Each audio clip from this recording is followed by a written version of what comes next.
Thanks, man. That rig. That's a Yeah, rig. That's what that is. That's the chair. Jesus. I'm trying this new setup. I got a new monitor, a 34-inch ultra wide. So I'm Holy trying. shit. Yeah, I've kind of moved things around. It's fucking nice. But the one thing that's kind of making me want to return it is just today, PlayStation, Sony announced they're dropping that VRR, variable refresh rate update for the PlayStation. And so that is only a thing through HDMI 2.1, and of course this monitor is 2.0. So I'm like, maybe I should just return it and get 2.1. You know, bite the bullet. Okay, I'm gonna play the layman here. What the fuck does variable refresh rate do for a person? They were saying that it eliminates a lot of like ghosting and issues with when you're using a monitor that's like this one's 165 hertz. If you're using a monitor like this and you're playing a game that is, 30 FPS, 60 FPS, then there's a lot of issues that can arise with the image. Ghosting seemingly being the main one. I don't know too much about it. I just know what I've read in this presser from today. Sounds But, like I've never had a monitor nice enough to have this problem. That sounds like. Basically what it does is if you have ever played a game and noticed it slowing down, VRR takes that away. It makes it pretty much not noticeable because the monitor matches the refresh rate to the output of the game. So if the game drops from 60 to 41 frames per second, you won't really be able to tell. Huh. Okay. That's pretty dope. Yeah, it's pretty good. It kills me though that the PlayStation and the Xbox, I've come to learn since purchasing this monitor, they don't support ultra wide yet. If ever, who knows? And the fact that they as well, they can't output to DisplayPort, so it just makes things more complicated. It makes things so much more complicated. Add to that the PS5 does not support 1440p. Yeah. So if you plug a PS5 into that thing, you're just going to get 1080. That's exactly what is going on right now. It's a 1440 monitor, 1080, and like I have it stretched to fill the screen, which is not too bad. I mean, it stretches it a little bit, but it's certainly not what I am looking for. I switched over to the PC and I was playing Sifu on this thing, and fuck, that was sweet. I really want a series of videos in which you play various games that are not designed to work with a racing wheel. Oh yeah, yeah. What the fuck was I just watching? Somebody won a Street Fighter tournament with a wheel. What? Yeah. What? But how specifically? He plays. I guess he's been playing with a wheel for like decades. It's his thing. Not sure why. He uses this really old fucking like PS2 era setup. But I mean, That even work? Like, I how don't do know. you execute a dragon punch with a steering wheel? Exactly. I would have to assume that he has some sort of shit, I don't have it here, but I've got this thing called the Drive Hub that acts as like you can plug a controller into it and it can act as a slave device for a wheel or, a fucking flight accessory or whatever. So I kind of have to assume he's dragging something like that around, but that seems really fucking I don't know. I mean, Unnecessary for sure. yeah. But okay. Yeah. If I'll you see if I can find that. I'll send it to you guys in the chat. Okay. I do wonder if anybody's beaten Elden Ring playing with a wheel. I was just thinking that. I saw that somebody beat it in under 7 minutes. Mm-hmm. Mm-hmm. New Yeah. world record. Yeah. Well, boys, this is the episode where I have finally played Elden Ring. Okay. And Tell us how much you love it. it is one of those. It is still one of those. Hey, nobody's denying this fact, my friend. But the discourse is that it's some kind of revelatory sea change that now Well- makes it the best game ever. No, what it is it's the best version of one of those that's ever come out. Where like it's still a Souls game, but the key element is that if you run into a really hard fight, you can just sort of fuck off and explore for a while and do a different thing instead of just like bash your head against that battle forever and ever. No, you're absolutely right about that. It's the best one of these I've played. I'm actually enjoying myself because, like you said, when you run into that impossible task that is impossible right now, you can go do something else. And I spent quite a while just stabbing eagles on cliffs, and that was pretty good. I like that. I am questioning whether I picked the right class because I picked the cleric. Which one's That's that? The confessor Uh, or the? not the sorcerer, like this. Yeah, not the astrologer. Not the astrologer. The other one. Yeah, so probably the confessor. It's like a faith-based class, right? That's what I'm playing. Yeah. I love it, but it's faith and like dex or strength based. Yeah, you can do some damage with hammers.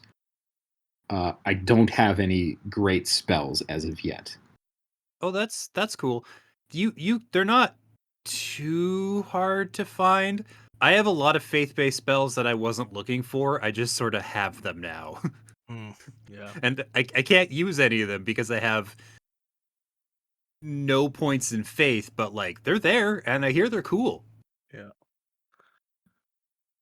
Yeah, I mean, like I said, I am enjoying it up to this point.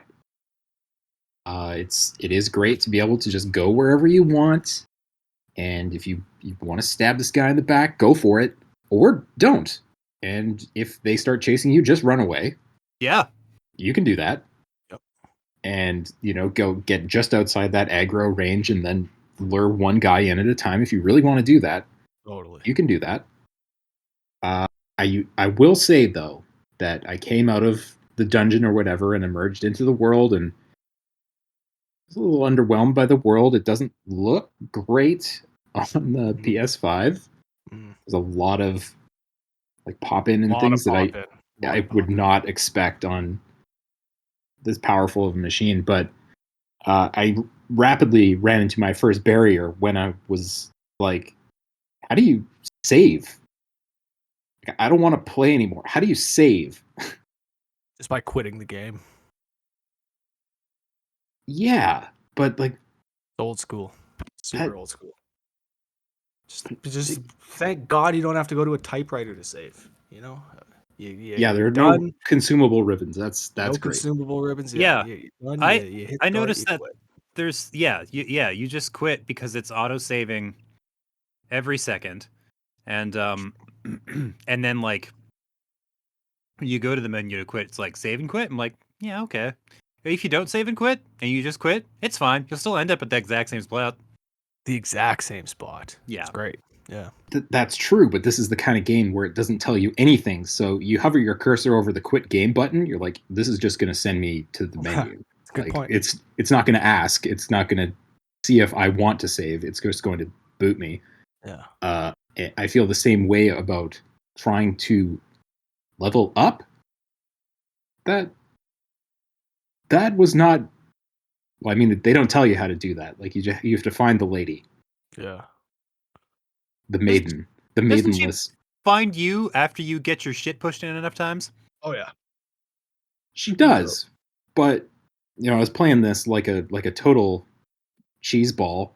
Yeah. And I had an immense number of souls. I don't know what they're called. Sure. Souls. Runes. I had a Same whole diff. bunch of runes. Yeah. I didn't want to lose the runes, so I wanted to spend the runes before I died. And yeah, I had to Google that. I'm sure that's the first of many things. Oh man. I've been doing the same thing though. I have to play the game with my phone next to me. I usually spend my time looking up um how to do places to rune farm. I found a pretty good one. And where to find all the equipment that I want to make my sorcerer the best sorcerer she can be. Um, yeah, I'm playing the game in the cheapest way humanly possible. There's like 5 extremely difficult bosses that I just like called for help from strangers and they just showed up. And while they distracted this boss, I just pumped Comet Azure into this person's backside until they fell over. Mm. Don't have to do that very many times, by the way, before to I was gonna ask Paul, what bosses have you done so far? I have honestly not completed any of them. I'm Oh, trying to Okay. open up as much of the map and see as many things as I can before I start trying to decide where to go first. yeah, fair It's a good enough. plan. Um, Good plan. and yeah, I mean that's worked out pretty well so far. I've seen quite a few different enemy types, and I feel like I'm starting to get the range on how to play this thing correctly. Yeah. Uh, Not that you can play this game correctly or incorrectly, internet, but yeah, I'm gonna keep going. I'm gonna keep going. I'm not off it yet. All right. That's a fucking endorsement if I've ever heard one. I'm gonna keep going. I'm not off it yet. It Nice. hasn't completely repelled me Yeah. yet. Yet, yeah. And yeah. Perfect. Perfect. But yes, I do think it's more well designed than some of the past games. Um, yeah, I'm not sure what makes it feel that way because a lot of the mechanical, maybe it's because I've played enough of them now, but a lot of the mechanical leveling up things, they make more sense than, I remember from playing, say, Bloodborne for the first time of like, well, what do I level up? This is completely unclear. How do I get better at this game? And not feeling like that did anything. But here it's pretty obvious. When you pump points into things, you get better at those things. Yeah. But yeah, what have y'all been up to? I played a lot of games, but that's been the pattern for a while now, ever since I got the Mm-hmm. old Xbox. Um, uh, Tunic. I definitely put some hours into Tunic once I discovered that that was on the system. That's like basically a link to the past, right? It, uh, yeah. Hmm. Okay. So here's the deal. This game is all about that sense of discovery that you remember from when you were a kid, whereby you get your tutorials on how to play the game by finding pages of the instruction booklet in the world. And you don't find them in order, and most of it isn't in English. It's not like in a real language or anything, although apparently they're having attempts to translate it. Um, some things do translate themselves once you learn enough out in the map, but like, and it is very much the instruction booklets that you remember from your childhood. Somebody has in fact on these things done some little markings in pen and pencil on a couple of pages, trying to like puzzle out what some things mean, and that was an amazing thing to discover. Um, and And yeah, there's just this sense of like every time you go to a place, you find more shortcuts and secrets and like tricks and techniques and like everything you figure out, you sort of figure out in this incredibly organic fashion where like you see some like cryptic images in a page of the instruction book that you retrieved and you're like, "Oh, I think I can do that." And then you do it and it just like opens up this whole other part of the game and like it's crazy. It's crazy. It's like it is very much a like Zelda send up because the little fox is like running around with like a green tunic and a sword and shield, and all of that looks very familiar. But like, yeah, if I would compare it to anything, it would actually be Hyper Light Drifter. I was gonna say Yeah, the putting together the language or instruction manual sounded very familiar from that. and like the music feels reminiscent of that in some ways, like that, just that very like powerful atmospheric ambient stuff. Hmm. And it's pretty tough, but like not, you know, unreasonably so. I am stuck in a specific boss right now. Goes by the name of the librarian, and he can go fuck himself. But you know, it's cool. There's a lot of times where I was like, oh man, I'm never gonna get through this, and then I just kinda did. So you're saying there, like with all the shortcuts and how elaborate this is, there's a good reason that this game was shown at the very first E3 I ever went to, like 8 years ago. Yeah. I think that's because it's being made it was made by like a dude or something, like a really small Yeah, team. yeah. Yeah. But Well, yeah. I'm glad it turned out. Like Oh that shit, could yeah. very easily have been the project that never ends, and then when it's released, it still kind of sucks. Nah, man. Rock Yeah, solid. Absolute stunner. Just fabulous stuff. nice. Um And it's on Game Pass. Correct. Ooh, nice. Hell yeah! If and when I get my Xbox back out of its box, I will play it. Yeah, Yeah. no rush on that. Rhett, what have you been playing lately? MLB, but did we talk about that last time? We did not. Right, because yeah, they had held off on the review codes until launch, and I don't know why. Like the game is great, it really Oh, okay. is. Yeah, it's the baseball is just as good as ever. Um, I was worried that the microtransactions were going to be more of a problem, but to be fair, I haven't really like my Diamond Dynasty where you would really see them. I haven't put too much time into that, so I would have to really take a look. But the baseball is great. There's an all new commentary team, and they sound fantastic. And the best part about it is they take a lot of real life audio and they put it into the game. So there are times when the calls will actually sound like an MLB broadcast. Hmm. The effect is amazing. But with that being said, those moments are sort of few and far between because, you know, with when you implement a new commentary team into a series that's been running for decades, no doubt there's going to be growing pains, so to speak. And there's a lot of times where like the cadence of the commentators will change in dramatic ways and it'll sound like, you know, up down and this player is hitting well, you know, so, you know, stuff like that. It'll but give it a few years for them to iron that sort of stuff out, and I think that it's going to be really cool. The other nice thing is that throughout the year, they're updating the commentary with real calls from the current season. And you know, they do Hmm. that with like real live scores and trades. They'll update the rosters on the spot and they'll have the actual schedules in place based off the real season. So they do try to tie these games, not just the baseball games, but all sports games. They do really try to tie them to real life as much as they can. But I feel like this is the next step. Getting commentary to be like actual Major League Baseball quality commentary is oh man. It like I said, it achieves this effect that I haven't heard before in a sports game. It's crazy. When it works, then there are the times where you're like, that doesn't sound so good, but you know. Yeah, imagine the real life calls put the herky jerkiness into the limelight even more so when it Yeah, shifts from one to the other.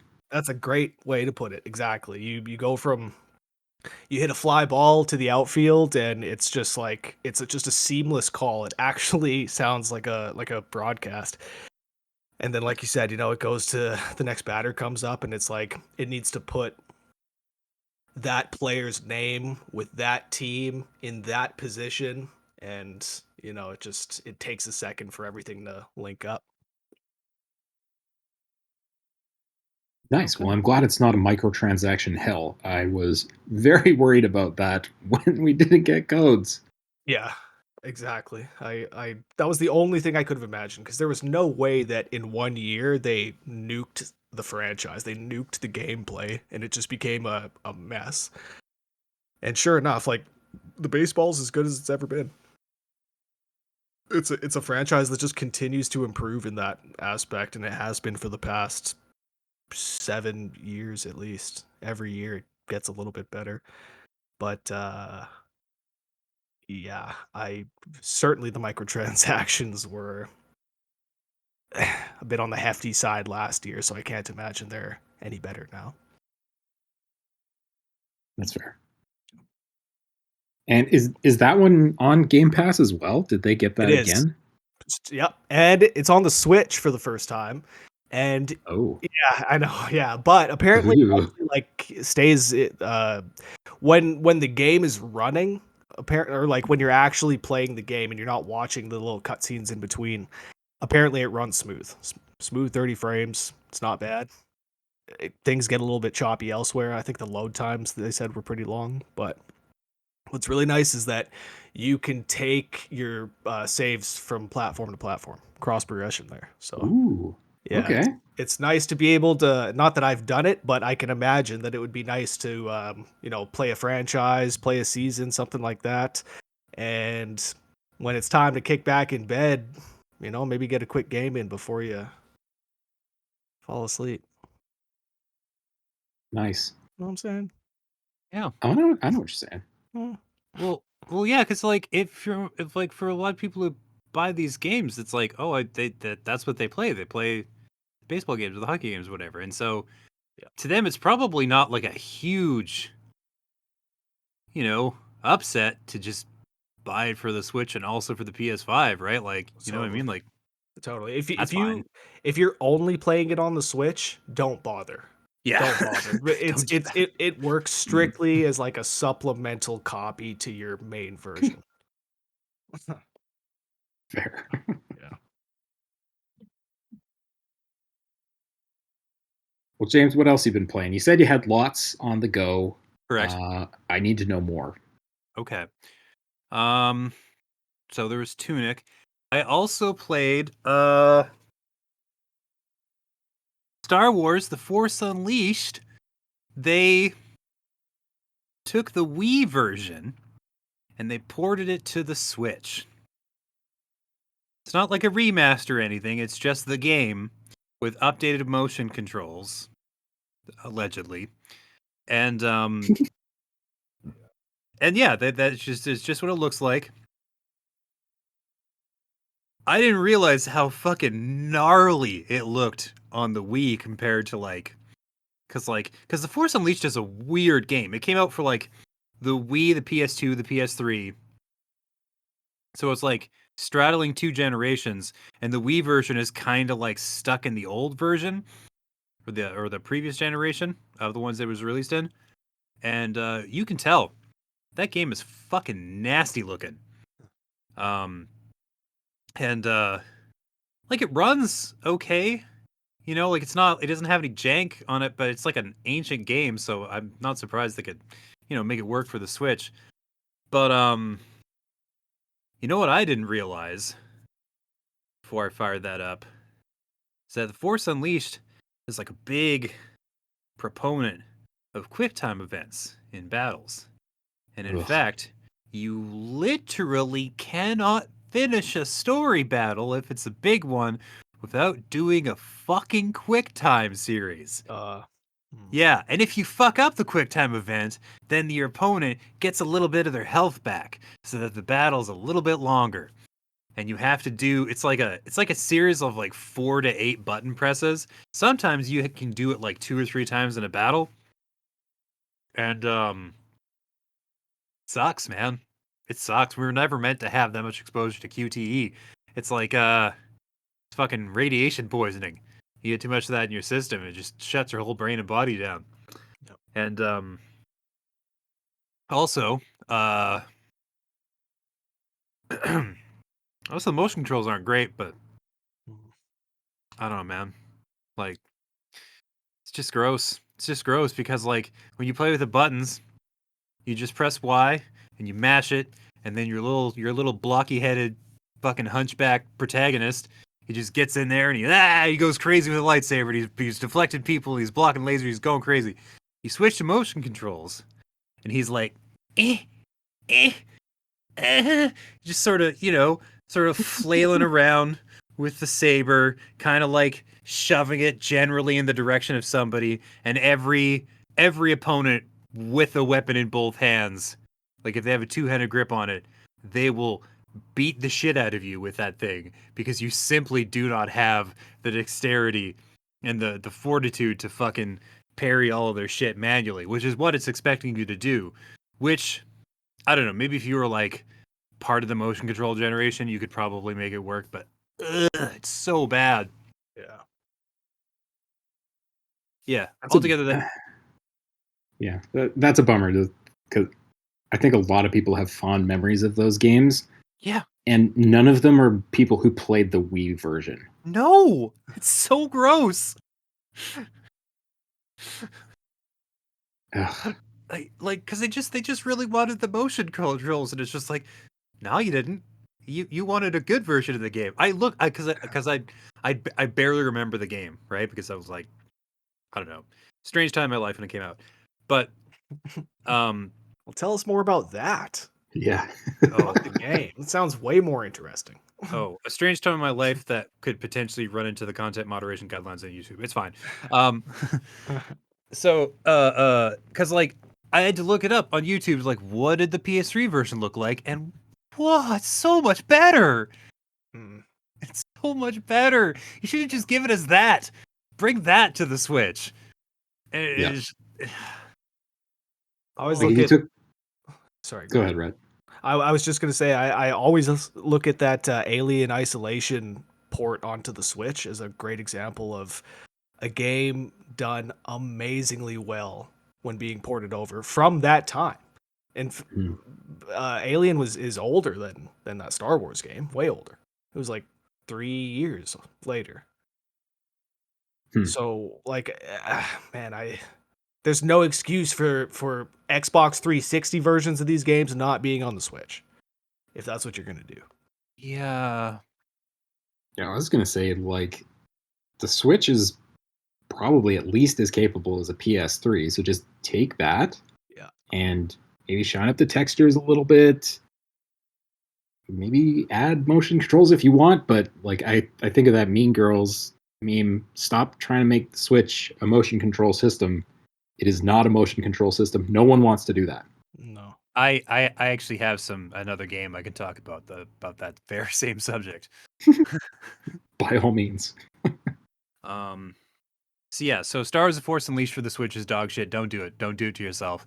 Coming out this week is Nintendo Switch Sports, which is just Wii Sports, but like for the Switch.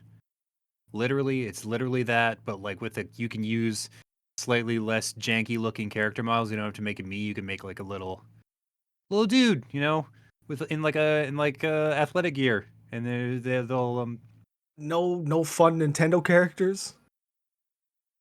nah, man, nah, Right? man. Mii's are fun Nintendo characters. Totally. I should, yeah. Yeah. The new ones they look nicer, but they're kind of boring. You can make like true horrors out of the Mii's, so that like really that should be the way to go. Like that should be your path forward. But yeah, it's just a bunch of fun motion control sports games. They're fine. They're good, they're well done. Bowling is really boring, it turns out, when you can carefully manually pick which part of the lane your shot goes down. Yeah. Because then it's just like strike, spare, strike, and it just never stops. I don't see how it'd be any fun. The sword fighting one is cool though, Chambara. You grab the sword in both hands and you guys blocks and parries and charge attacks and stuff. It's cool. Nice. Yeah. Oh, what they should have done in the Force Unleashed. Okay, well, that's what I was gonna say. Is why would you be releasing any game, any Star Wars game on the Switch, and not making the point of it that you can fucking zing, zing, zing. You're standing in the living room, possibly with a significant other, holding the other Wiimote, Joy-Con. Yeah. Why else would you be releasing that? Yeah. I guess you could do that because Force Unleashed does have a duels mode where you can play as a bunch of different Star Wars character besides the Hunchback of Notre Dame, Oh, and you could do that. The multiplayer is way more fun because yeah. you're just like just ripping around a big arena, like blowing shit up, like throwing things at each other, like going crazy with lightsabers and force lightning. It's Yeah. cool. Single player is busted. Seriously, just a nasty business. But yes, Nintendo Switch Sports is cool. You know, I don't know if it's worth what they're charging for it, but it's cool. The original with the Wii, of course, was packaged with every Yeah, console. yeah. And I mean, this one's only $39.99, you said? No, no, no, no. Full price? It's like I've seen it on this Nintendo site for $49.99, but I don't know if that was American or Canadian. Right. And I saw it on Best Buy for $64.99, but that might be Ooh. coming with because you can get the physical copy with the leg strap because you can play soccer and strap Oh, one of the two Joy-Cons to your leg so you're kicking with your foot. that's pretty sweet. It is pretty cool. Soccer is weird. It's like Rocket League, but without cars. Right. Because the soccer ball is gigantic, and you're moving just like a person would with your little legs. Right. So it's just a lot of people like frantically trying to chase down this comically enormous soccer ball. Just to like hope you get there in time to kick it sort of in the direction of the goal. Oh, man. It's pretty great. Who's the first person fucking putting their Joy-Con through the TV that way, though? I guess that's why they sell it with a strap. Otherwise, you just have Still. it in your hands.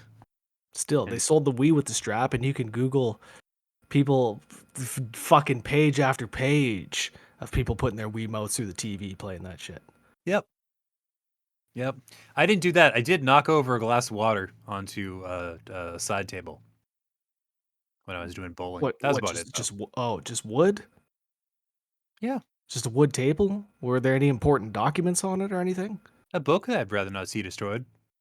Okay, Yeah, that's fair. yeah. That's fair. You absolute animal. I know. Yeah. I know. Uncontrollable. Yeah. Yeah. Wild stallion. So yeah, those games are cool. I don't know what they're charging for it. I think it's probably going to be like $49.99. Because I think the one at Best Buy is with the strap. Yeah. But even so, it's like it's a little high, but like I don't know, they're fun. What about the basketball?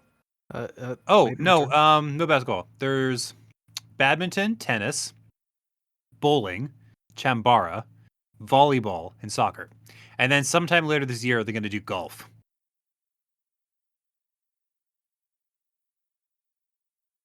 Okay. Yeah. That's pretty for the price, that's pretty underwhelming. Barry. Yeah. You don't even have basketball in there? It's unbelievable. That was never on the table. At no point was anybody like, we're going to play basketball. Never at any point. What do you mean? The original had basketball. It had a three-point shot contest. Sure. So easy to implement. Yeah. So easy to implement. Yeah. I would, yeah, I would like, it's definitely like, I don't know. I would say it's like wait for a sale unless you're like a really big like Switch party game kind of guy where you're like, oh, I bring my buds over and we do Switch games and those people exist. I've met a bunch of them, but like it's not a gigantic audience. Yeah,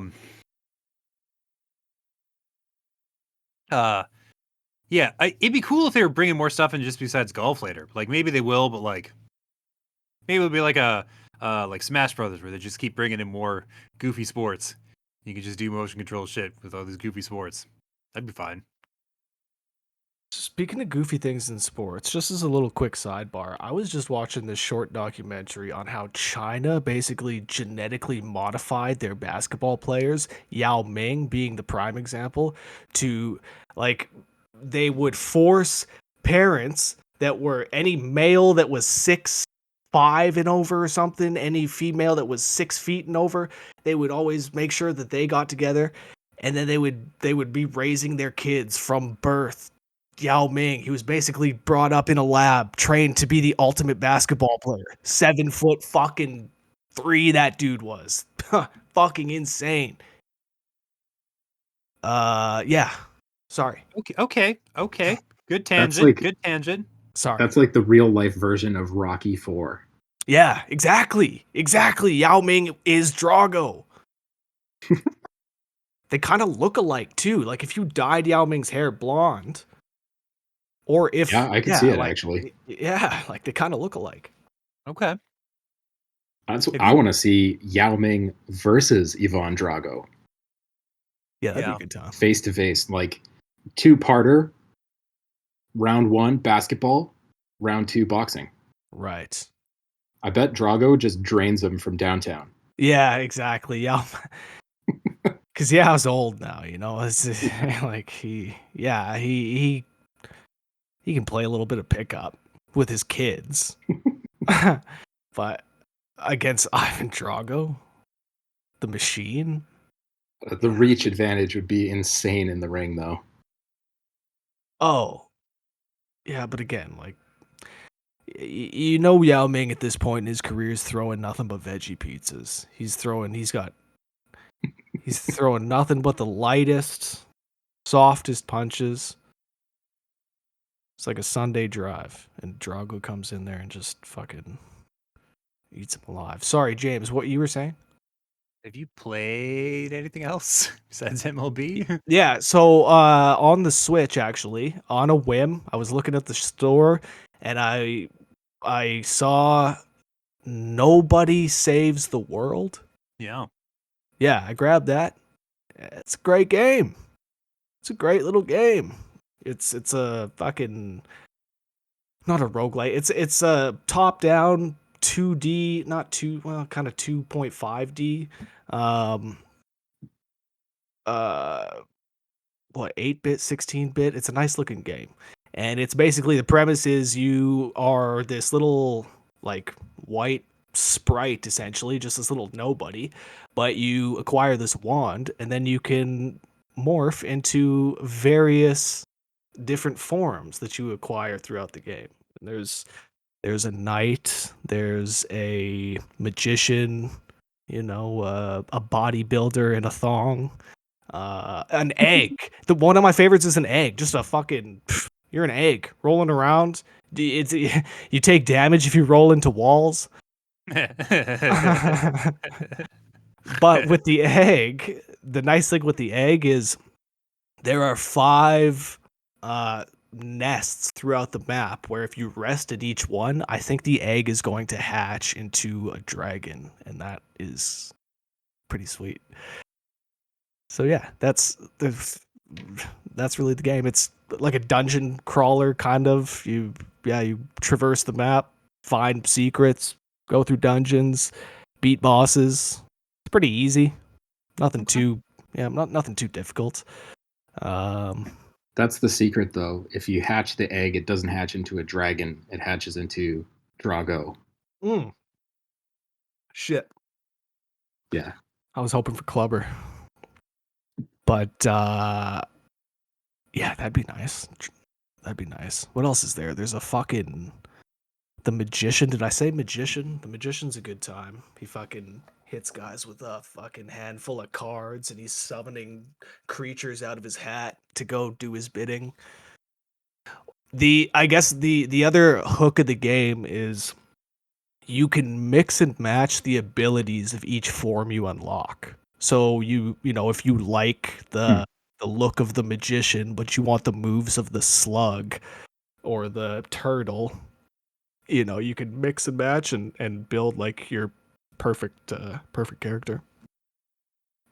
We'll see though. The one thing I fear is it is very much a game that I'm enjoying because I have more and more of these forms to unlock. It seems like around every corner there's a new form to unlock. I'm worried that the forms will run out, and I'll be playing the game, and it won't be quite as fun because I'm not looking forward to unlocking anything new. Fair.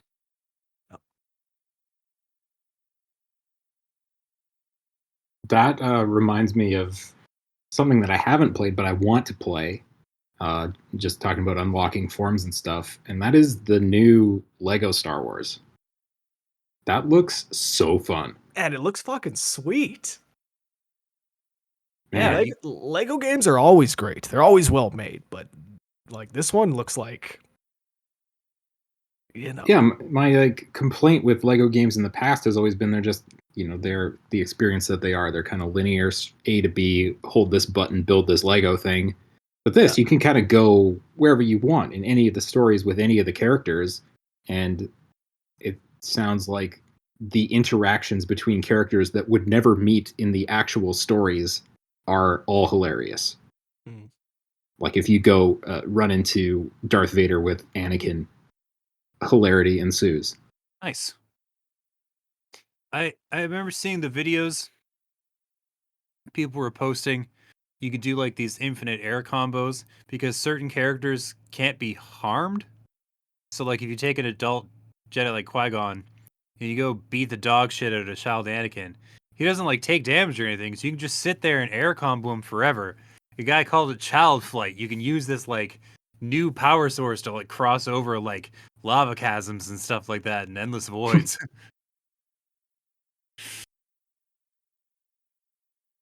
Yeah. So it does looks cool. But yeah, that's neither here nor there. The other thing I wanted to say, you reminded me of this, James, talking about Mies, is the best part of Elden Ring so far is the character creator. Oh Because hell yeah. you can make some absolutely horrific abominations by Bro. alternating and taking every slider in one direction or the other to the max. My God.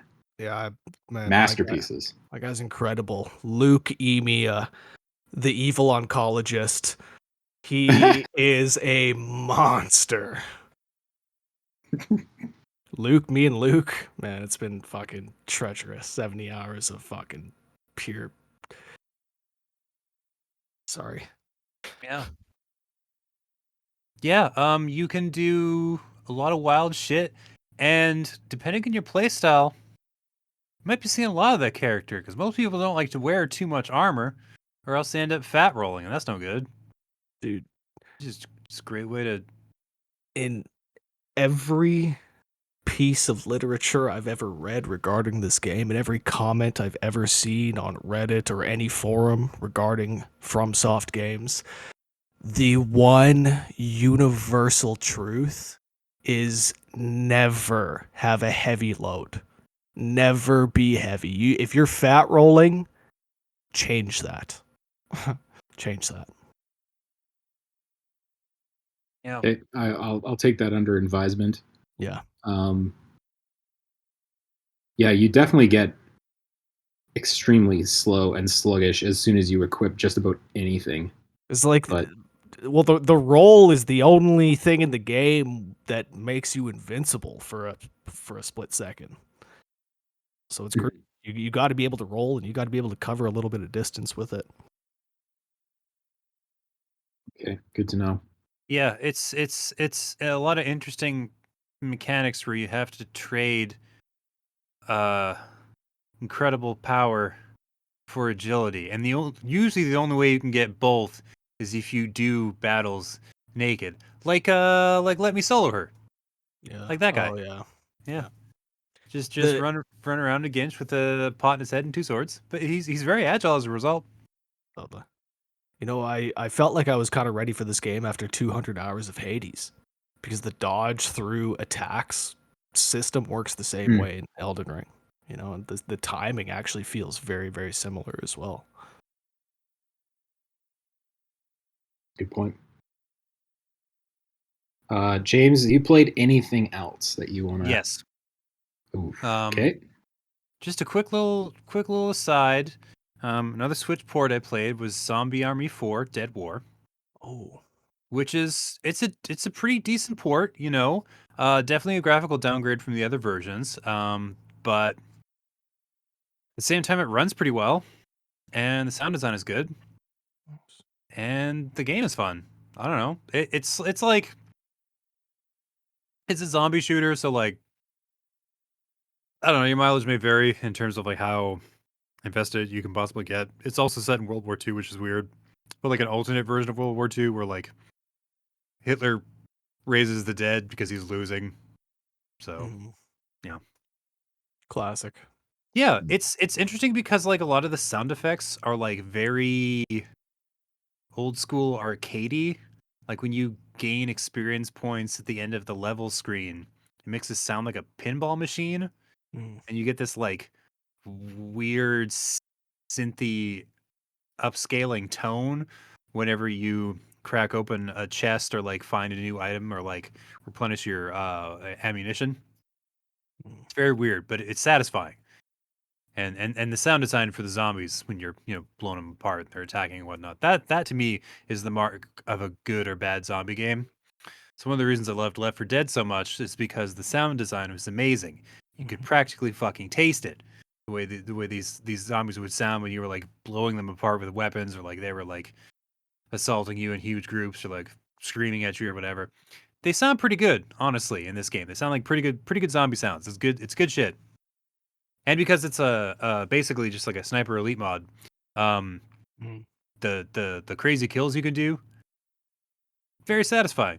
You wouldn't think that blowing a zombie's nuts off would impact it in a negative way. It does. It Gross. does. It does. Zombies still fuck. Yeah, they don't like it. They also don't like it when you blow their testicles off with Of a course, single shot from a rifle. for sure. Now, do they react, less concerned if you were to blow, say, a hand off or a leg? Oh, generally, if you get the X-ray kill, that they're done. They're down. Right. Okay. Okay. What I love to hear is that it runs well on the Switch. Anything that runs well on the Switch, I'll check out because Yeah. that shit seems like it's kind of few and far between these days. Getting on in the Switch's lifespan. Yeah. Yeah. Yeah, it's like unless it's made by Nintendo, it's probably not going to be at 60 frames. No.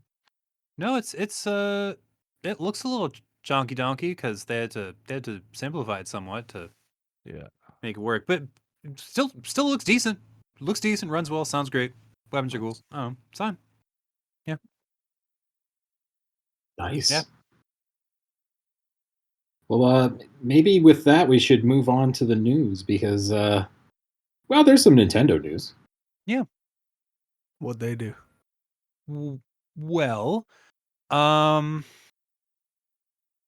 somebody at Axios broke the story where a complaint was made. The National Labor Board or something.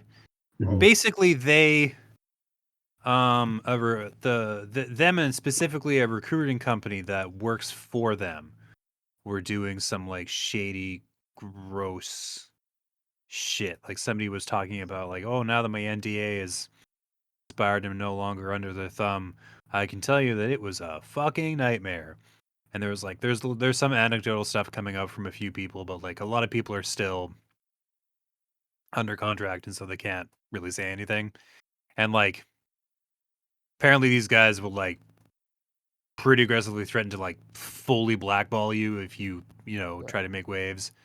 And they're like, well, we can do that because we work for Nintendo. It's like, but should you, maybe don't do that.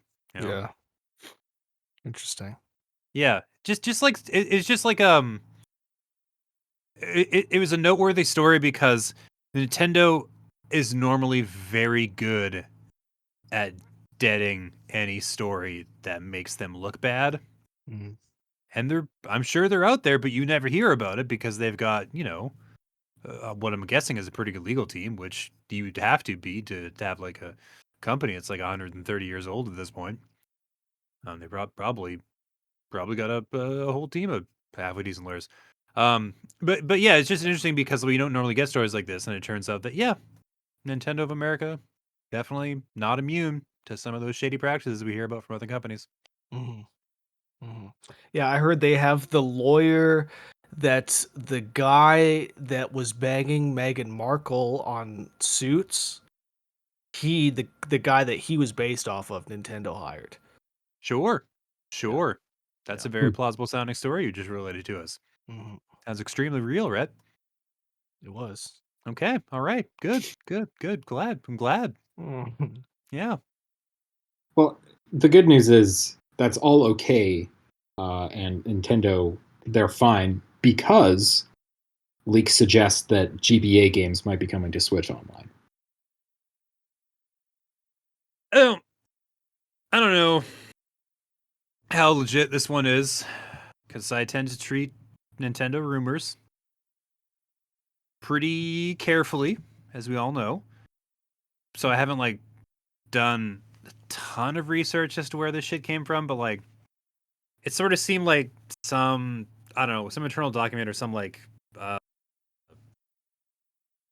UI shit or some I don't it was buried somewhere, but like uh yeah, apparently the rumor is that they'll be getting Switch game or Game Boy Advance games at some point, which good news for Nintendo. That emulator is pretty good now. It used to be kind of problematic, used to be kind of hard to run because it would like the frame rate would wiggle really wildly where it'd go down to like 4 frames per second or up to like 160 and it would just sort of like oscillate back and forth if you didn't have like all your settings exactly perfect. Way better now though, so they should have a pretty easy time putting it on the Switch. Arguably the best catalog of any Game Boy platform as well. Yeah, a lot of pretty powerful bangers. Minish Cap is cool. I had a really good time with Minish Cap. The Advance Wars games, those are rad. Mhm. Although we'll never see those because at some point, they will release them. I guess maybe when Yeah. there's less war. So never. Um, there's those sweet Castlevania games which won't be on there because they were already released on Switch in a collection. Um, The Golden Sun games? fuck yeah, Golden Sun. Golden Sun rules. Underrated, for sure. And uh yeah, a lot of what I played for Game Boy Advance was sports and Pokemon. A lot of the really great Pokemon games for Game Boy Advance. Like the version of Red and Green that everybody remembers better because the graphics were better is the Game Boy Advance version. Hmm. And I feel like some That's of the gone. Mario and Luigi games No. were on there. yeah. Yeah, those are good. Boktai, the Sun one, Sun Oh Fuck one. yeah, is yeah. that? They Boktai. they made this crazy game for the Game Boy Advance with like a photo cell in it, like a solar cell in the cartridge, and it sort of like stuck out from the back. So you would like play it in the sunlight and recharge Shit. certain. Yeah, it was very weird. That's pretty cool though. Yeah, I love quirky shit like that. pretty well impossible to reproduce in modern settings, but like But did it work? far as I know, I remember reading the reviews 100 years ago, and it definitely seemed like, oh yeah, no, this functions, Shit. this works. Interesting. Very interesting. Yeah, so lots of sick games. And Mother 3 came out for Game Boy Advance. Oh, yeah, right. Yo, There's no way they're going to let the memes about Mother 3 stop by releasing it. why? What is that? Oh, it's the sequel to Earthbound. No, And I sorry, go ahead. basically what happened was people would not stop pestering Reggie about it. And basically whoever's running Nintendo at the time, anytime somebody's like gets an opportunity to speak directly to the people in power at Nintendo, the first or second thing they will do is like, so when's Mother 3 coming to North America? And then that person that they're talking to will generally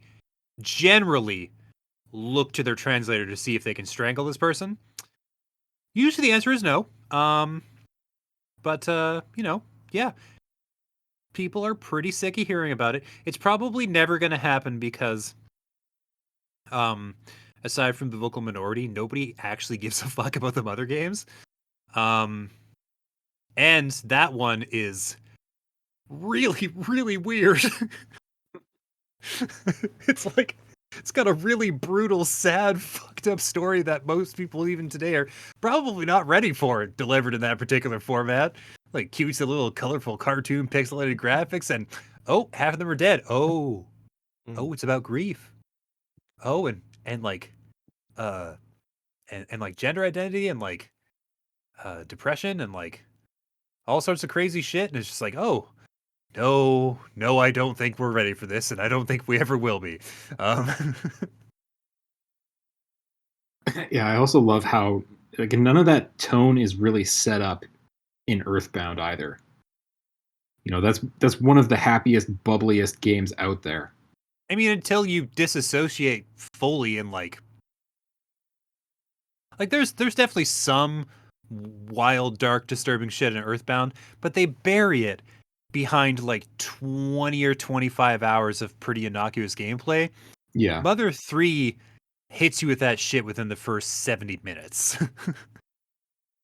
Yeah, I guess Earthbound has, you know, the mechanics of around calling home and homesickness and all that kind of stuff. So I guess it is a little bit set Using the up. power of prayer to win the last boss fight. Yeah. Yes. Yeah. The images of what looked to be like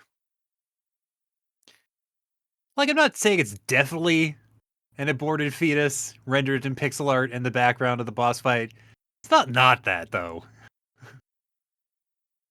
It's Yeah. open to interpretation, but like a lot of the interpretations are, oh, that was a human being or was gonna be at some point. Now it's just art on the walls.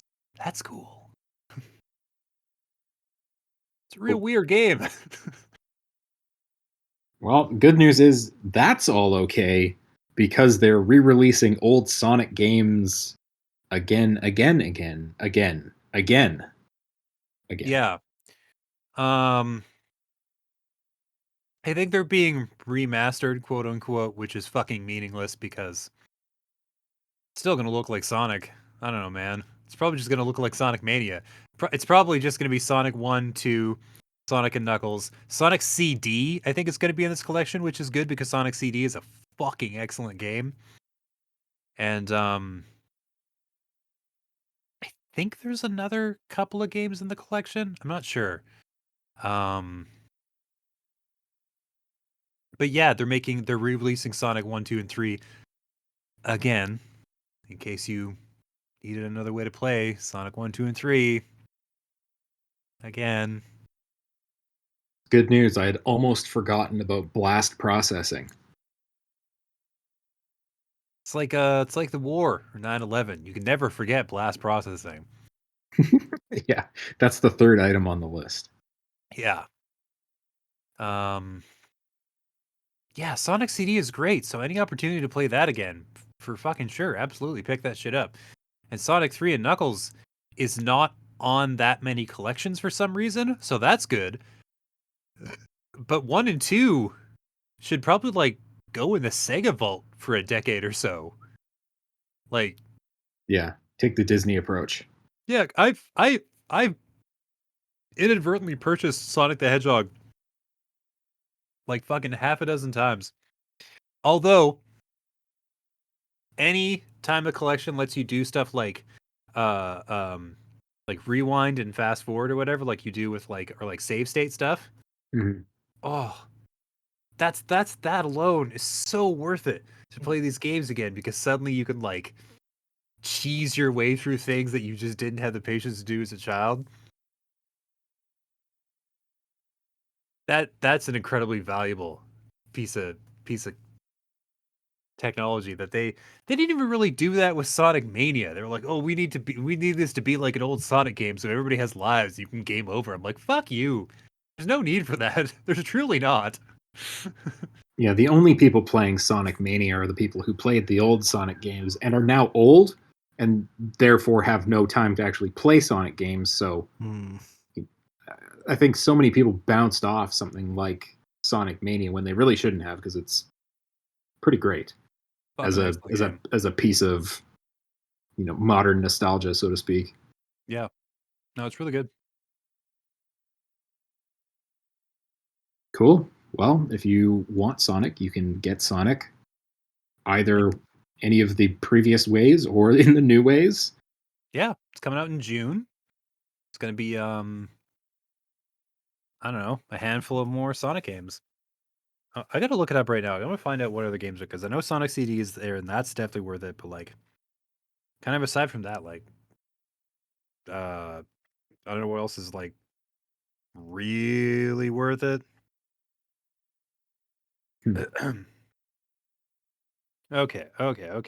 Don't give me all this classic. Okay, so Sonic, Sonic 2, Sonic 3, Sonic CD. Is that it? Damn, I think that might be it. All right. Well, Really? Okay. yeah. I mean, those are like Sonic CD is pretty worth it, but like,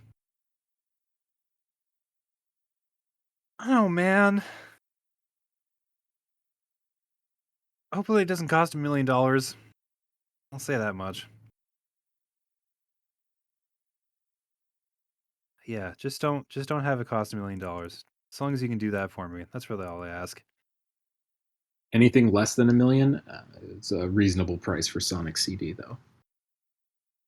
Yeah, Sonic CD fucking rules.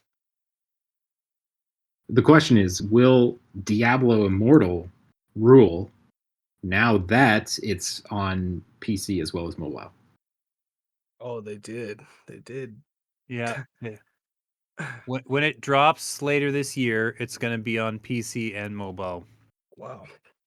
because they wanted to make sure that that horrible BlizzCon was completely worthless. Like Right. all that suffering they endured for that incredibly negative PR is just dust in the fucking wind. Although apparently it's been out in Asia for a hot minute and doing great, I guess. Oh. Oh. Yeah. Okay. I mean, Is I, I mean I don't is know that I don't really have like a burning desire for more Diablo, just with the number of times Diablo 3 has come back out and Diablo 2 remastered. Like there's enough Diablo to sate my dark needs. yeah, not unless something's different. Is it though? Exactly. Isn't that just Immortals? Isn't it just Diablo? Or the same? I mean, I assume that there's like skills or powers or something that are set up in such a way that's slightly different from the other versions of this game. Mm. I will wait until reviews drop and I have an idea of whether or not this is worth my time. But like, Diablo is bad for your brain and your body. I'm cool with like taking more time off away from it. I don't want to Yeah. say never because I know how my brain is wired badly, and that I will probably find myself wandering back to those dank catacombs once again at some point. But like, hopefully not for a while. Mhm. The problem is you're going to dive back down into those catacombs in Diablo Immortal and find that all of the chests are timer locked, ad gated, all the things that make mobile games literally not worth playing most of the time. Oh yeah, if it's free to play, I will for sure never pick it up. Like, I don't give a shit how good it is.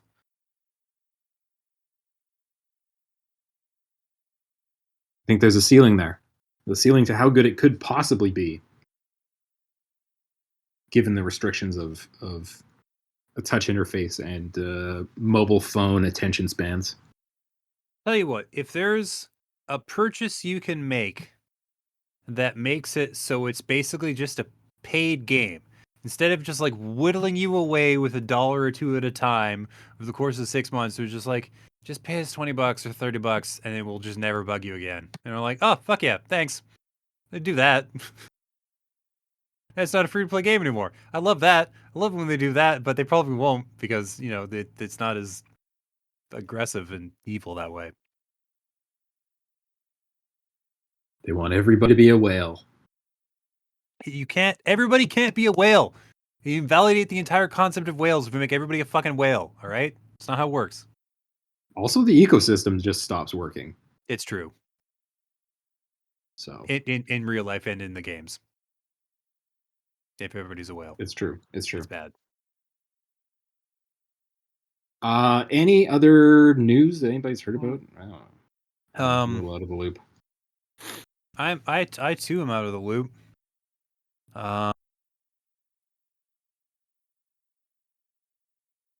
I know there's a limited collector's edition of that Cowabunga collection that I really seriously considered buying because it's got a bunch of art from Eastman or Laird, one of the two, one of the OGs.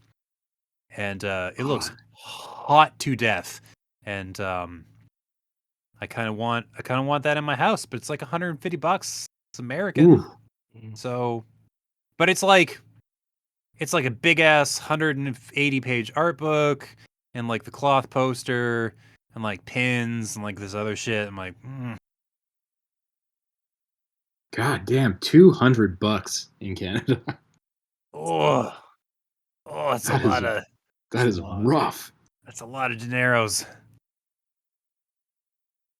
Boy, I don't know. Well, maybe though.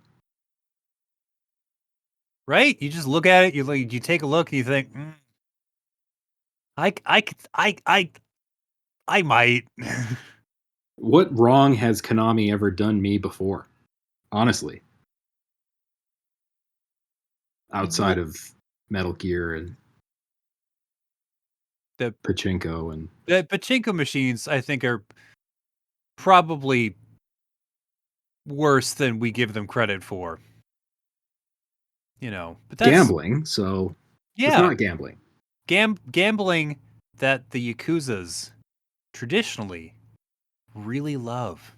Mm-hmm. Big fans of Pachinko, those guys. Yeah. And Metal Gear. So it probably doesn't mean anything that Konami pivoted so hard to Pachinko for several years. Probably just a coincidence. Guaranteed. Yeah. What's Anyways, mostly offensive is that they redid or reanimated a bunch of the Metal Gear Solid 3 Snake Eater cutscenes for the Pachinko machine. Oh, and they're absolutely beautiful. Yeah, stunners. They're stunners. It's frustrating. But who knows? Maybe there's something in store for us. Who knows? Can we buy one of those machines? Are those like available to gaijins like us? For an amount of money that would dislocate your fucking jaw when you found that out. No doubt. I'm here for it. Yeah. If you find one, Rhett, I'll go halfsies with you. Yeah, really? Yeah, dog. Let's do it. Yeah.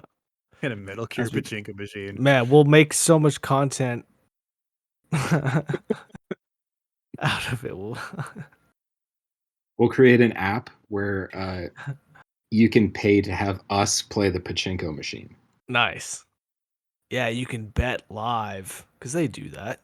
You can bet live on the Pachinko. I don't know how it works. God only knows how the game works. But yeah, you can bet on it, whatever it is. You could for sure combine Pachinko and something besides Twitch because they would 1000% ban you from the platform for doing that. Yeah, yes. Let's just go into it for ourselves, man. Pachinko Metal Gear 3.com. Run by us. Fucking. Just make sure you register that domain before this podcast comes out so that we be sure that we're on that site. Okay. All right. Good call. Yeah, no, it would be good. It'd be so good. Yeah. So let's what's coming up for you guys? James, you got like a whole stable full of games you need to review this week or what? I'm waiting for a headset to come in, and I don't really have a lot in the pipes for May. It's not a super cool month for games. Yeah, it's a bit of a dead zone. For me, like I'm sure there's things coming out that are cool, but for me, I'm like, this is all Bunko Junko. I'm gonna maybe cover Soldiers, spelled with an OU. When that comes out. Soldiers. Yeah, Nice. yeah. Nice. What's that looks- about? No It's idea. it's the sequel to 50 Cent Blood on the Sand. Yes. Fuck yes. I've been waiting for that.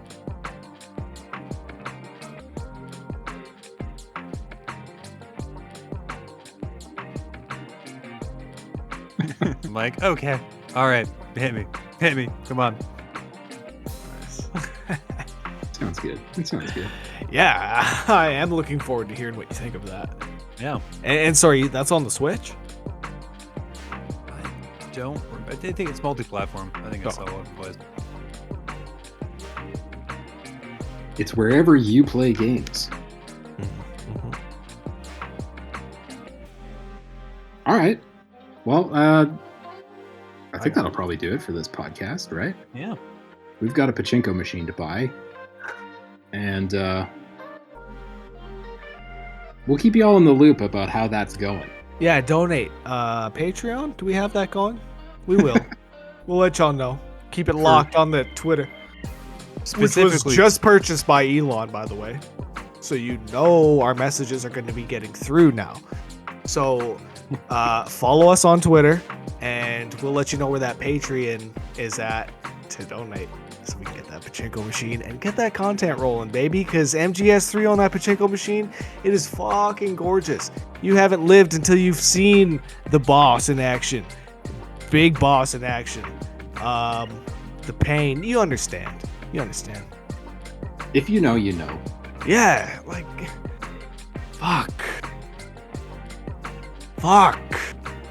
Just donate. Sorry. All right, let's get out of here. Okay. Thanks everybody for listening and or watching. As always, we truly appreciate it. This has been Press X Podcast, and we'll see you next time. Bye-bye.